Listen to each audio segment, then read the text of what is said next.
সালটা ছিল 2022। আমি নবম শ্রেণীতে পড়ি। তখন আমার বয়স 15 বছর। আমার এক্সাম চলছিল।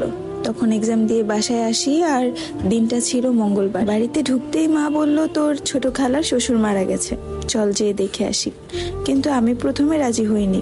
আমি বলেছিলাম যে মা, আমি যাব না, তোমরা যাও। তখন মা বলল, বাড়িতে একা কিভাবে থাকবি, চল। তখন আমি বললাম যে না মা, আমরা 2 বোন বাড়িতে থাকি, তুমি যেয়ে দেখে আসো। মা আবারও বলল, না চল, নানা বাড়িতে যাওয়া হয় না অনেকদিন ধরে, এই ফাঁকে একটু বেরিয়ে আসতে পারবি। এখানে বলে রাখি, নানা বাড়ির পাশেই আমার খালাদের বাড়ি। বড় খালা, মেজো খালা, ছোট খালা এরা আশেপাশেই বাড়ি। মা এত করে বলছে দেখে ভাবলাম যে যাই। মা যখন এতবার বলছে, যেয়ে আসি। যেই ভাবা সেই কাজ। আমাদের বাড়ি বরিশাল, আর নানার বাড়ি হচ্ছে পিরোজপুরে।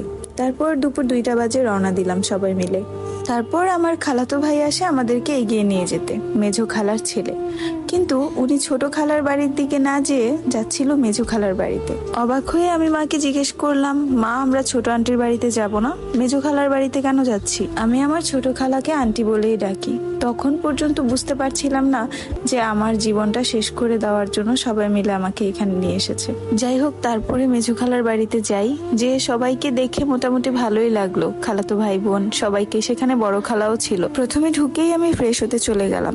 তারপর ফ্রেশ হয়ে বের হলাম, সবার সাথে কথা বলছি। হঠাৎ সেই সময় একটা মহিলা আর একটা মেয়ে আমার খালার বাড়িতে ঢুকে, মানে যার সাথে আমার বিয়ে হয়েছে তার বোন আর তার ভাইয়ের মেয়ে। তারপর তারা আমাকে দেখে গেল। আমি কিছুই বললাম না, কারণ আমার কোনো পিছুটান ছিল না, কোনো প্রেম ছিল না, কোনো পছন্দ ছিল না, তাই কিছুই বলিনি। ওরা যাওয়ার সময় আমার ছবিও তুলে নিয়ে যায়, যাতে করে আমার হবু স্বামীকে আমাকে দেখাতে পারে।